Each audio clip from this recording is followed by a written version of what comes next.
भरतनाट्यम के लिए, छोटे बच्चों के लिए ये नृत्य योगा पर आधारित है और जो बच्चे इसको सीखते हैं उसके लिए उनकी पैरों का बहुत अधिक योगदान रहता है और मुद्राओं का भी। नृत्य केवल एक सौंदर्य से जुड़ी हुई शैली नहीं, वरन ये हमारे आंतरिक और बाह्य, कहते हैं it is an internal and external exercise of the body which is called Bharatnatyam, in which we have भाव, रागम and तालम। तो बच्चे आप इसको देखिए किस तरह से आप अपनी बॉडी को एक अच्छे एंजॉयमेंट के रूप में आप नृत्य शैली को आगे बढ़ा सकते हैं। भरतनाट्यम तमिलनाडु का नृत्य है, लेकिन इस नृत्य की भाव भंगिमाएँ ईश्वर से जुड़ी हैं। जो भाव हमको हमारे नृत्य शैली में मिलते हैं उसमें सारे के सारे भाव ईश्वर से जुड़े हैं।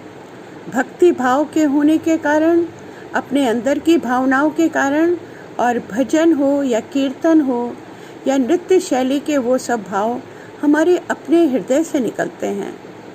नृत्य शैली में आने वाले नवरस को मैं आपको दिखाती हूँ। नवरस में सबसे पहले श्रृंगार। श्रृंगार के लिए आपकी आंखें ऊपर जाती हैं, फिर नीचे आ जाती हैं। इसको कहते हैं थोड़ा सा प्रेम या थोड़ा सी शर्म। आँखों का बहुत बड़ा रोल है। आँखों में शर्म होएगी तो लज्जा के कारण आपकी आँख नीचे आ जाएगी।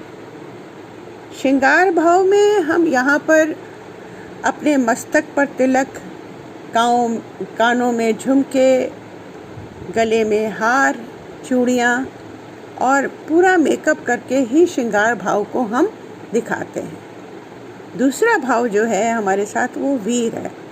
वीर के लिए आपकी बॉडी बहुत स्ट्रांग होनी चाहिए और एकदम स्थिरता आपकी आनी चाहिए। आंखें बड़ी बड़ी और ऊपर की तरफ हो, ताकि आपके अंदर जो वैलर है, जो वीरता है, उसकी झलक आपको दिखाई दे। ये आँख बड़ी हुई और आप अपने हाथ को और ऊपर ले जा कर के आप इसको वीरता दिखाते हैं। चेहरे पर हल्की सी मुस्कुराहट होनी भी ज़रूरी है, क्योंकि ये आपके आत्मविश्वास को दर्शाता है। इसी तरह से श्री रामचंद्र जी ने जब धनुष बाण को तोड़ा था, तब उनके हृदय में प्रेम भक्ति के साथ वीरता थी। वीरता के रूप में उन्होंने धनुष बाण को तोड़ा और तोड़ने के बाद अपनी वीरता को दर्शाया। तो इसमें आँख बड़ी बड़ी होकर के सामने, चेस्ट आपकी स्ट्रेट होती है, बॉडी सामने होती है और वीरता का स्वरूप दिखता है। उसके बाद आता है करुणा। करुणा हमारे जीवन की एक वो स्वरूप है जिससे इंसान को इंसान बनाता है। दया दिखाना, प्रेम दिखाना, चाहे वो बालक हो चाहे वो पशु हो। करुणा में आपके नेत्र नीचे झुके हुए होते हैं, उसमें अश्रुधारा होती है, जैसे किसी की बलि चढ़ जाना या कोई मृत्यु या कुछ ऐसा स्वरूप जिसको देखकर हमारे हृदय में दुख पैदा हो जाता है, उसको हम करुणा कहते हैं। दया भाव, इसको मत मारो, इसको मत मारो, इसको मत मारो। उसके पश्चात करुणा के बाद आता है भय। भय में आपकी आंख दाहिने और बाएं, दाहिने और बाएं, डर के मारे भय भय, और आपका बदन छोटा हो जाता है ताकि आप भय से निकल करके कहीं बाहर भागने की कोशिश करें। उसके पश्चात आता है विभत्स रस। विभत्स यानी हेट्रेड, नफरत। आप किसी से भी जब नफरत करते हैं या घर में भी जब आप कोई अंदर ऐसी भावना आती है कि कोई खाना आपके टेस्ट का नहीं है, अच्छा नहीं है, आप कहते हैं मम्मी खाना अच्छा नहीं बना, अब कैसी स्मेल आ रही है मम्मी, कैसा मुंह बनता है। तो चेहरा जो है वो आपके अंदर की भावनाओं को व्यक्त करता है। विभत्स यानी कि नफरत, हेट्रेड। उसके पश्चात आपको दिखाना होता है अद्भुत, अद्भुत आश्चर्य। आंखें आपकी उठी हुई और किसी को ढूंढती हैं, यहाँ भी नहीं वहाँ भी नहीं, तो कहाँ है? अद्भुत रसम, ऐसे भाव जो ये दिखाई देते हैं कि यहाँ कहाँ, यहाँ कहाँ, यहाँ कहाँ, यहाँ कहाँ, तो दैट इज कॉल्ड अद्भुत रसम। फिर उसके बाद आता है रौद्र। रौद्र एक आदमी के मस्तिष्क रूपी रोग है। जब हम क्रोध करते हैं तब हमारा चेहरा चारों तरफ से हिलने लगता है।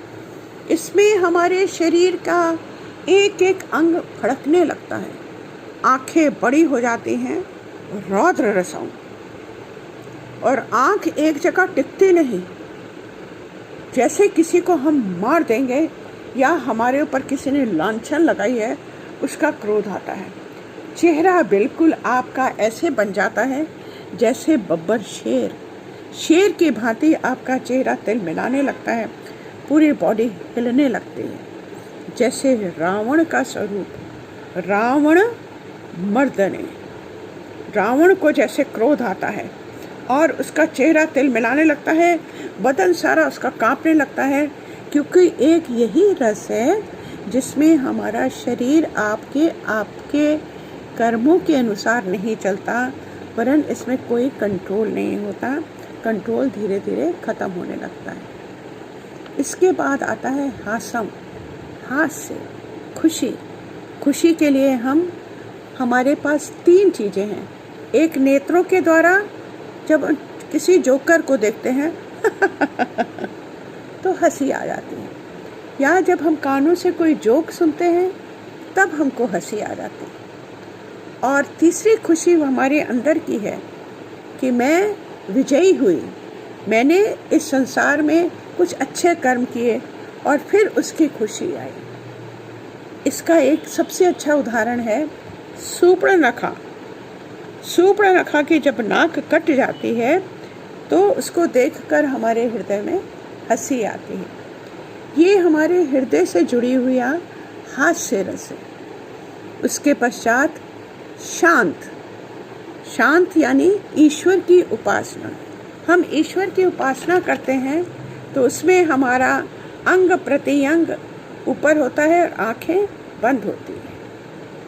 इसमें ईश्वर की आराधना करते समय हमारे चेहरे पर कोई भाव नहीं, कोई ऐसा भाव नहीं, केवल शांत होता है जिसमें श्रद्धा होती है, भक्ति होती है और हम ईश्वर की उपासना में लीन हो जाते हैं। तन और मन और धन से परमात्मा को हम समर्पित करते हैं। इस नवरस के लिए मैं आपको 9 आंखें बताऊंगी। श्रृंगारं वीरं करुणा भयरसं अद्भुत रसं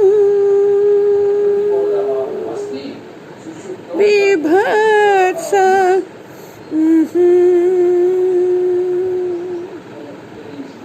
रौद्रं रौद्रं रौद्रं हासं हासं हासं शान्तव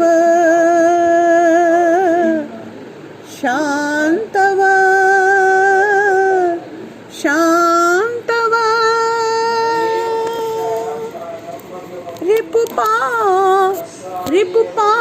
रिपुपापनहा रामं श्रीरामं श्रीरामं।